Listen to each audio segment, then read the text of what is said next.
शांति शांति। ओम।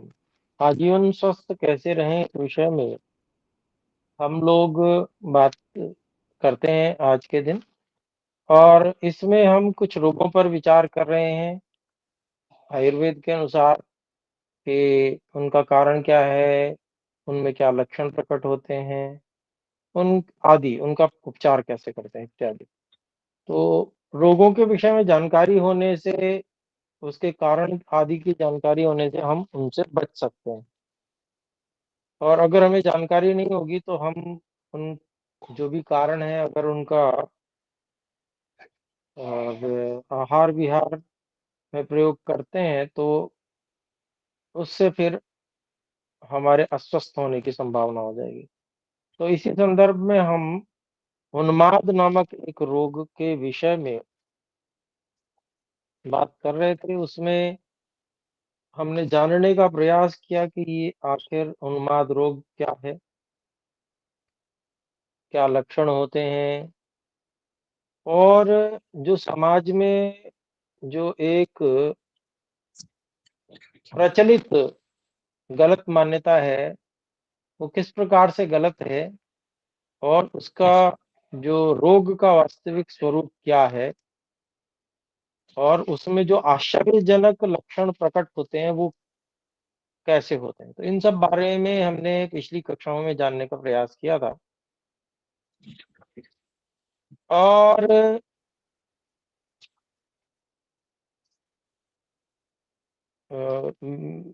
हम में से किन्हीं का माइक अनम्यूट हो रखा है, उसको कृपया म्यूट कर लीजिए, डिस्टर्ब होता है बाकी सबको। धन्यवाद।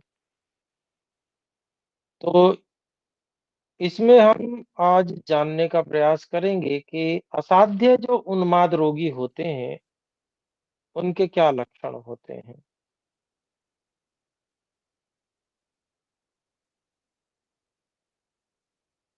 तो ऐसा जो उन्माद का रोगी होता है, इन जो पीछे चर्चा की गई उन सब में यदि उन्माद का रोगी हाथ उठाकर क्रोध से भरा हुआ, संज्ञा रहित होकर दूसरों को अपने को मारता है, तो ऐसा समझना चाहिए कि असाध्य समझे उसे।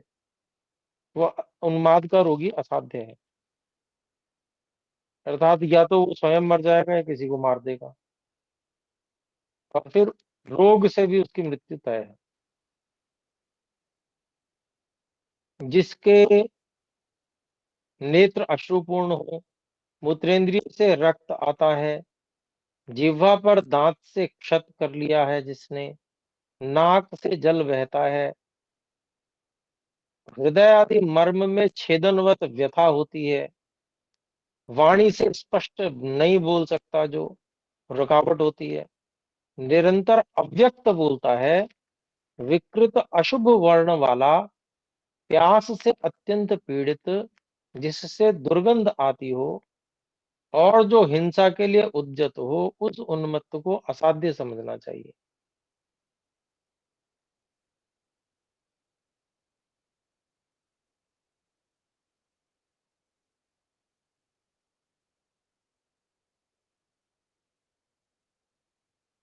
तो ये असाध्य के लक्षण है।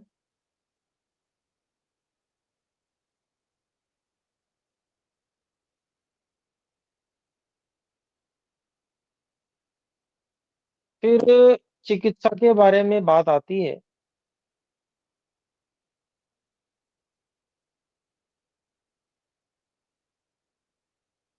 तो जो असाध्य नहीं है उन्माद, उसकी चिकित्सा की जाती है।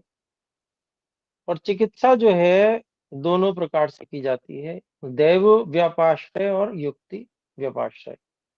इसकी चर्चा बहुत पहले हमने की थी।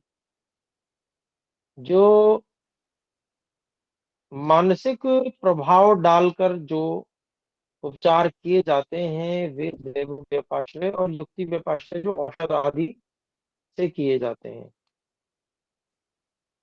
तो उसमें दोनों प्रकार का होता है। तो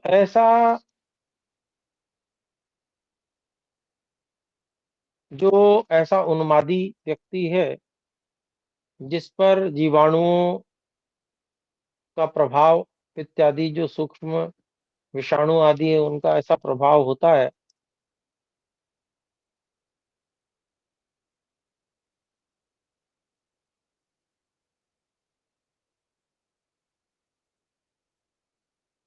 कि जिनमें ऐसे काम वासना प्रकट हो जाती है या फिर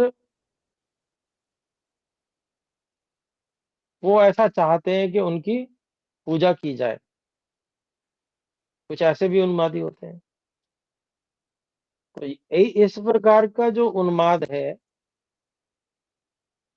उसमें उसका और विशेष कोई ज्यादा उपाय नहीं है, लेकिन उसमें उसकी कामना पूर्ति का साधन या उसकी पूजा जो वो कराना चाहता तो उसकी पूजा इत्यादि और वस्तुएं उपहार में दे देना, ये आरंभिक उपचार है जिससे कि वो जो चाह रहा है उसकी बात पूरी हो जाए और वो शांत हो। भोजन आदि जो चाहता है वो दे देना, जो कामना करता है। फिर उसके साथ ही मन को प्रभावित करने के लिए जो मंत्रोपचार इत्यादि होता है,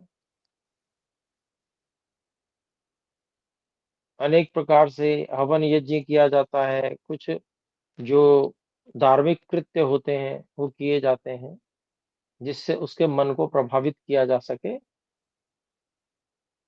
और जो यज्ञ आदि उसकी जो हवि होती है, सुगंधी होती है, उससे भी जीवाणुओं पर प्रभाव पड़ता है।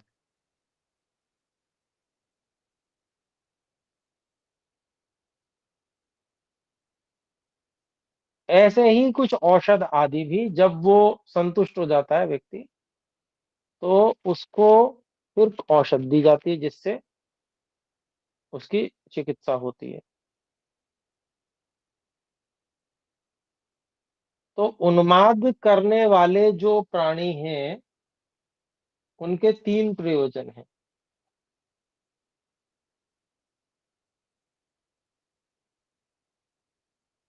हिंसा पहला, दूसरा काम वासना और तीसरा अभ्यर्चना।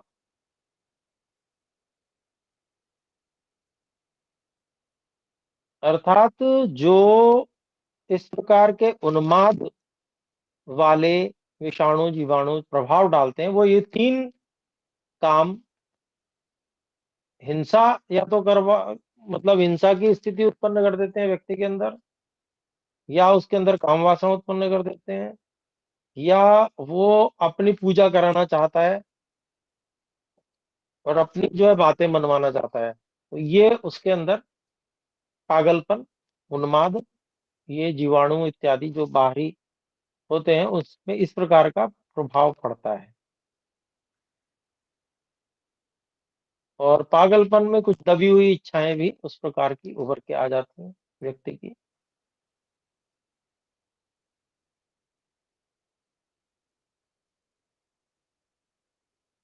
इनमें से जो हिंसा के लिए उन्मत्त होते हैं वो असाध्य माने जाते हैं।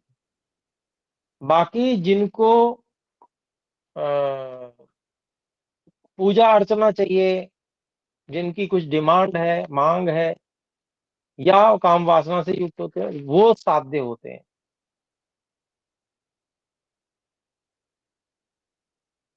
तो उसके लिए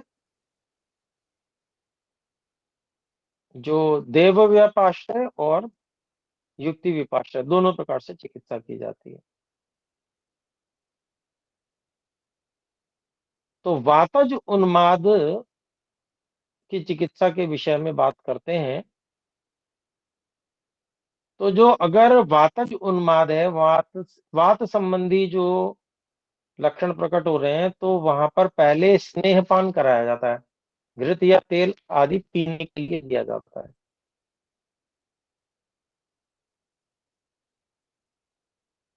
लेकिन कफ पित्त द्वारा अगर मार्ग आवृत होने के कारण से वायु रुका है, तो बहुत थोड़ा सा स्नेह युक्त उसको वमन या विरेचन दिया जाता है, कम स्नेह दिया जाता है, क्योंकि कफ और पित्त से जो है वायु का मार्ग ढक गया है, अवरुद्ध हो गया है। तो उस स्थिति में स्नेह अधिक मात्रा में, थोड़ी मात्रा में वमन या विरेचन की औषध के साथ दिया जाता है।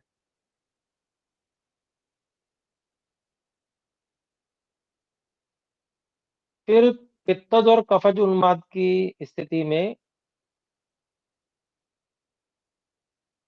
स्नेहन और स्वेदन के बाद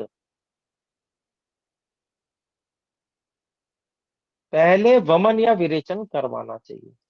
अर्थात अगर कफज है तो वमन और पित्तज है तो विरेचन पहले करवाना चाहिए।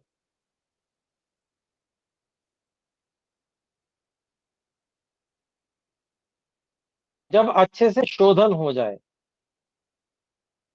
जब अर्थात उल्टी जितनी लगनी चाहिए वैद्य को पता होता है उतनी उल्टियां हो जाएं, या जितने दस्त लगने चाहिए उतने दस्त लग जाएं, जितनी मात्रा दोषों की निकल जानी चाहिए उसको पता है वैद्य को उतनी मात्रा निकल गई है, तो ये शोधन हो गया। तो उसके बाद में पेय आदि संसर्जन क्रम कराया जाता है, अर्थात क्रम से अग्नि बढ़ाई जाती है। ये सारी की सारी जो समस्याएं हैं वो जो उन्माद आदि है वो उसका मुख्य कारण दोषों की मात्रा अधिक होना और मलों का अधिक संचित हो जाना, ये रहता है। उन मलों के अधिक संचित होने से तमोगुण और रजोगुण का प्रभाव बढ़ता है, प्राण जो है वो सात्विकता को बुद्धि तक नहीं पहुंचा पाता। रजोगुण तमोगुण युक्त प्राण वहां पर प्राप्त होने से स्थिति बिगड़ जाती है, पागलपन की स्थिति आती है। तो शोधन करा देने से ये सब नियंत्रण में आ जाता है, क्योंकि दोषों का निर्हरण करा दिया गया। जैसा भी देखा गया दोष तो उस जब निकाल दिया गया तो वो सब कंट्रोल में आ जाता है। फिर क्योंकि शोधन से कमजोरी आती है तो बल बढ़ाने के लिए क्रम से, जैसे पहले जो पतला सूप होता है इस तरह से क्रम से धीरे धीरे सप्ताह भर तक धीरे धीरे बढ़ाते जाते हैं मात्रा को। और पेया विलेपी इत्यादि इस प्रकार से जो क्रम है उस क्रम से दिया जाता है आहार, तो अग्नि धीरे धीरे बढ़ती है, जठराग्नि।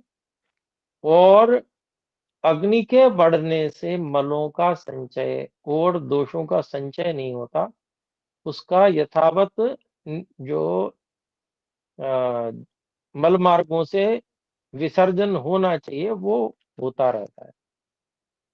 जब वो विसर्जन ठीक प्रकार से होता रहता है तो फिर संचित नहीं होते मल इत्यादि, और शरीर में सात्विकता बनी रहती है। और सात्विकता बनी रहती है तो व्यक्ति ठीक हो जाता है। तो ये तो शोधन से होता है। फिर वमन आदि द्वारा हृदय, इंद्रिय, शिर और कोष्ठ के शुद्ध हो जाने पर रोगी का मन प्रसन्न और निर्मल हो जाता है और वह स्मृति और संज्ञा को प्राप्त करता है।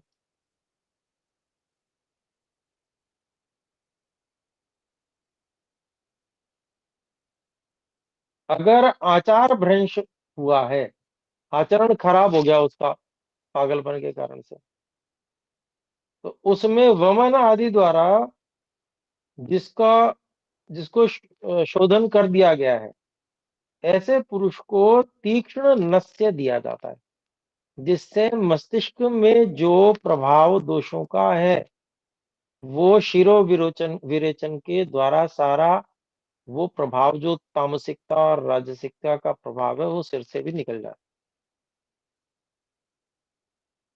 तीक्ष्ण नस्य दिया जाता है, तीक्ष्ण अंजन काजल कराया जाता है, और कभी कभी ताड़ना भी करनी पड़ती है रोगी की। पिटाई।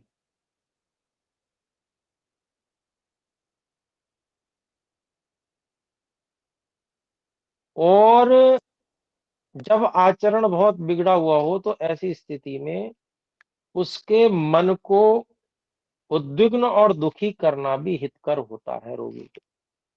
ये भी उपचार के अंतर्गत है।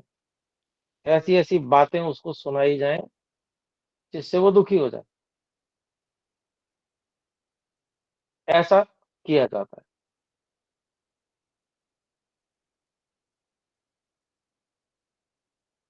तो क्यों करना पड़ता है ऐसा? जब ये पता चलता है कि शोधन करा दिया, इसके बाद भी उन्माद नष्ट नहीं हुआ, उन्माद ज्यों का त्यों है। तो शोधन हुआ कंठ से नीचे के भाग का, और दोषों का जो बल है वो सिर के भाग में ज्यों का त्यों बना हुआ है। उस कारण से वो पागल बना हुआ है। तो वहां से उसको तीक्ष्ण नस्य देना बहुत आवश्यक हो जाता है। उससे जो है उसके दोषों का निवारण होता है। छींकें आएंगी, पानी बहेगा, जो भी दोष हैं वो पित्त आदि या कफ आदि जिन्होंने अपना स्थान बना रखा है, वायु इत्यादि, वो सब जो है छींक आदि के माध्यम से बाहर आ जाते हैं।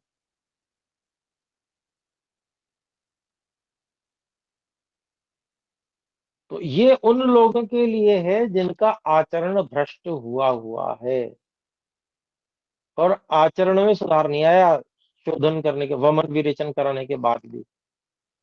लेकिन कुछ रोगी ऐसे भी होते हैं जो विनय में समर्थ होते हैं, अर्थात उनका आचरण भ्रष्ट नहीं हुआ होता।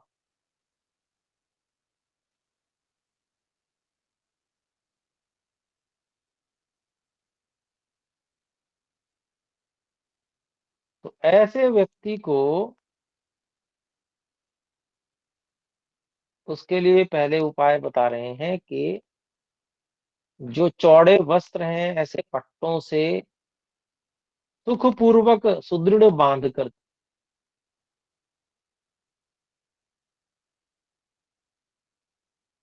उसको अच्छी प्रकार बांधकर, और ढेले, लकड़ी, पत्थर आदि से, जिसमें ऐसी कोई चीज ना हो जिससे टकरा के वो शरीर को हानि हो जाए, तो ऐसी कोठरी, अंधेरी कोठरी में उसे बंद कर देना चाहिए, ऐसे पागल को, ताकि वो हानि न कर ले किसी भी तरह से अपनी। तो इस तरह की चीजें वहां पर ना हो, और उसको हाथ पैर इत्यादि सब अच्छे से बांध कर, चौड़ी चीज से बांधना। एक रस्सी से बांधेंगे तो वो जैसे तोड़ने की कोशिश करेगा तो उसके शरीर में ही घाव होंगे। ऐसी चौड़ी चीजों से अच्छी प्रकार से सुखकर वस्त्र पट्टों से बांधना है, सुखकर वस्त्र पट्टे। तो ऐसे बांधकर अंधेरी कोठरी में बंद कर देना। तो क्या है, उसका जो उन्माद है वो समय पाकर समाप्त हो जाता है। आगे बढ़ते हैं। तो मन की प्रकृति में लाने का उपाय। तो मन को अगर प्रकृति, अर्थात जैसे सामान्य जो स्थिति होती है उसमें कैसे ला सकते हैं, उसके लिए क्या क्या उपाय किए जाते हैं। तो उसमें एक उपाय है धमकाना। उसको धमकाया जाता है। कोई उससे शक्तिशाली व्यक्ति है, वो उसको धमकाएगा।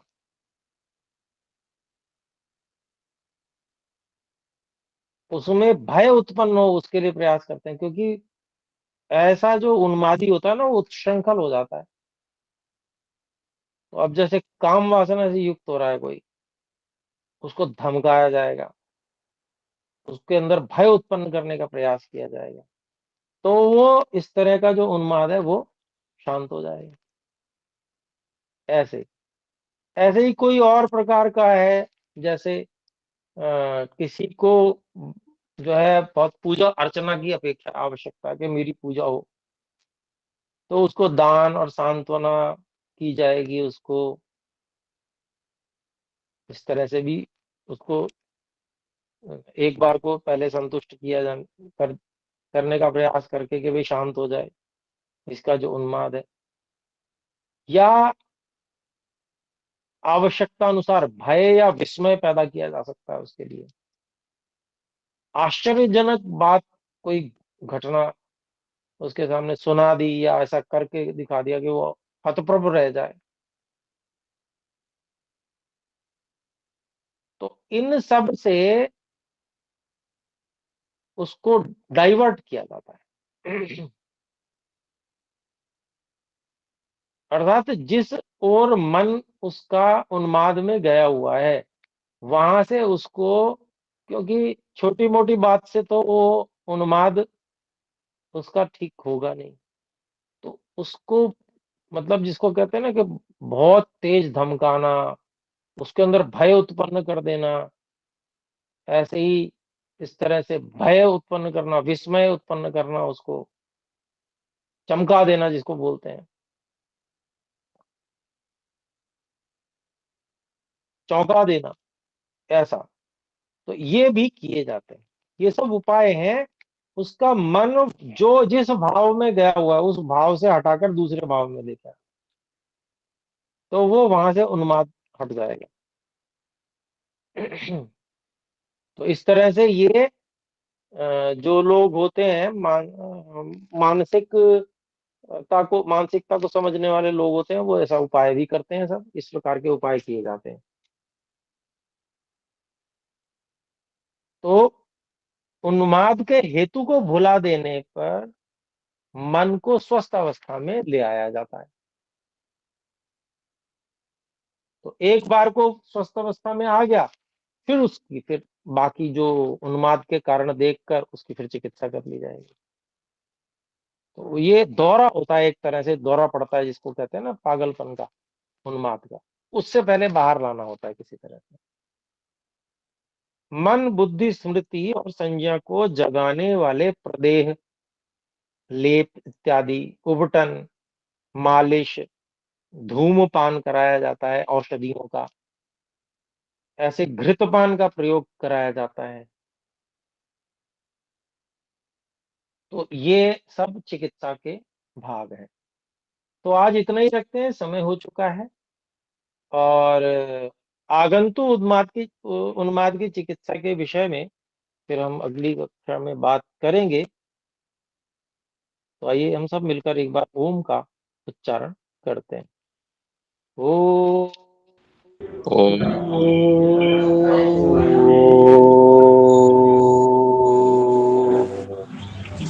सर्वेभ्यो नमः। सभी को सादर नमस्ते जी। सर्वेभ्यो नमो नमः। नमो संकीर्ताय।